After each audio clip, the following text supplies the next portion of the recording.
វិជ្ជាបណ្ឌិតអ្នកបានរស់នៅតាមឋានៈយោធារបស់អ្នកគឺជាទាហានពិតប្រាកដទាហាននៃកងទ័ពរំដោះប្រជាជនចិន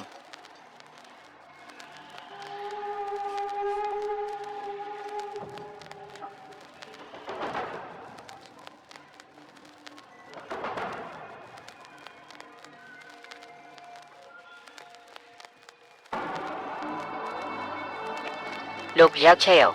កិច្ចប្រជុំនេះគួរឲ្យចាប់អារម្មណ៍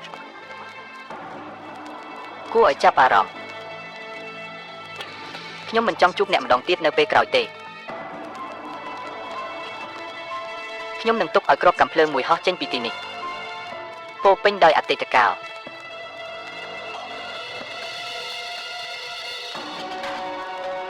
ហាយកវាមកសូមឲ្យបងប្អូនរបស់អ្នកបាញ់បើមិនដូច្នោះទេខ្ញុំប្រហែលជាអ្នកបាញ់លើកក្រោយចុះពីតំណែងតូចប្រាប់អ្នកខ្ញុំនឹងស្លាប់យ៉ាងណាក៏ដោយវាមិនសំខាន់ទេថាអ្នកណាសម្លាប់អ្នកអ្វីដែលខ្ញុំព្រួយបារម្ភគឺតើអ្នកមានឱកាសនេះទេគ្រាប់បែកនៅពីក្រោយខ្ញុំប្រសិនបើគាត់ផ្ទុះអ្វីទាំងអស់នៅលើកោះ Lovers Island វានឹងមើលទៅដូចជាពុកសិតគាត់នឹងคล้ายជាគំនូរคล้ายជាខ្សែភាពយន្តសិល្បៈទៅពិនិត្យមើលគ្រាប់បែក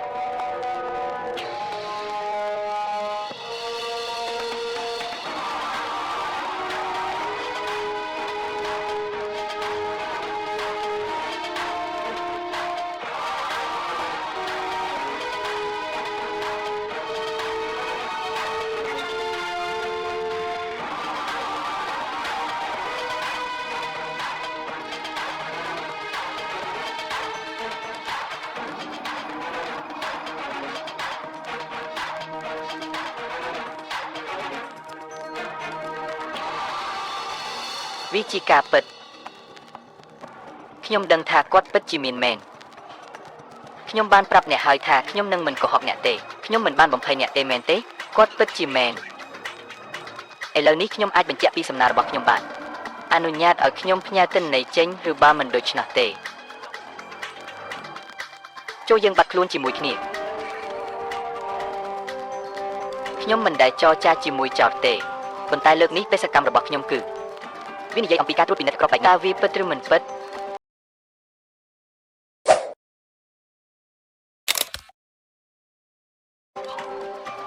គ្មានបញ្ហាទេសូមត្រឡប់ទៅប្រាប់អ្នកគ្រប់គ្រងវិញនៅទីនេះមានស៊ុបពិសេសមែនទែន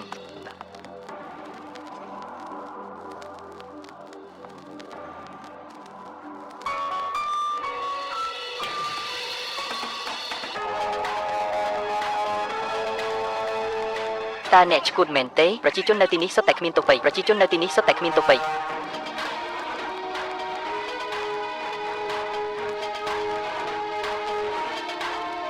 តើវាពិបាកប៉ុណ្ណាក្នុងការក្លាយជាមនុស្សឆ្លាតប៉ុន្តែអ្នកក៏ដឹងដែរ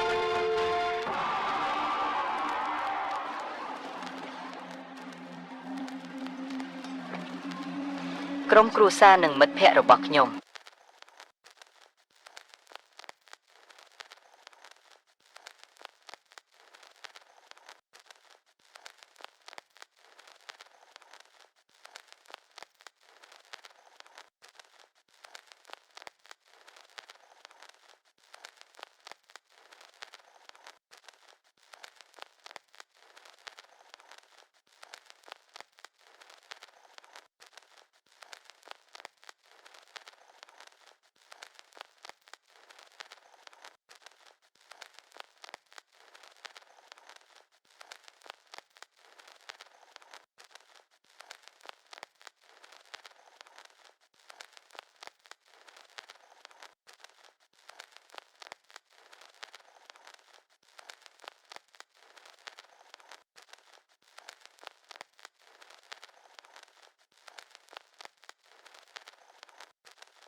ទាំងពីរមិនផ្ដល់នូវអារម្មណ៍សុវត្ថិភាពទេ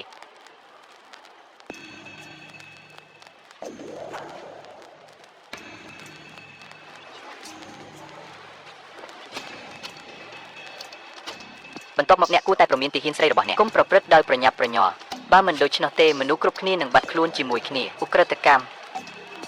ខ្ញុំជឿថាពួកគេបានទទួលការបណ្ដុះបណ្ដាលយ៉ាងហ្មត់ចត់វាតឹងរឹងណាស់ប៉ុន្តែខ្ញុំក៏ជឿដែរពួកគេពិតជាមិនត្រូវបានទទួលរងនូវការរុះរើទេតើការហ្វឹកហាត់ដាក់ក្របបែកនេះត្រឹមត្រូវទេ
ពីការទៅថ្នាក់លើយើងត្រូវបានវាយប្រហារដោយភេរវករការជូនដំណឹងពណ៌ក្រហមត្រូវបានធ្វើឲ្យសកម្មមួយថ្ងៃមុនការបិទដែនទឹកទាំងអស់ក្នុងរង្វង់50គីឡូម៉ែត្រនៃកោះខ្ញុំចង់នៅជាមួយសមិទ្ធទាំងអស់របស់ខ្ញុំនៅលើឯកសារសាធារណៈពេលកំពុងនិយាយខ្ញុំជាប្រធានប៉ូលីសសមិទ្ធយើងកំពុងប្រឈមមុខនឹងការគំរាមកំហែងដ៏ធ្ងន់ធ្ងរមួយវាត្រូវបានបញ្ជាក់នៅលើកោះ Lovers Island មានមួយនៅក្នុងក្របបែកពិសេសស្ថិតក្នុងស្ថានភាពត្រៀមខ្លួនរួចជាស្រេចដើម្បីបន្ទប់ខ្ញុំយល់ពីការភ័យខ្លាចរបស់អ្នកព្រោះខ្ញុំក៏ខ្លាចដូចគ្នាដែរប៉ុន្តែយើងមិនត្រូវចោះចាញ់នឹងការភ័យខ្លាចឡើយ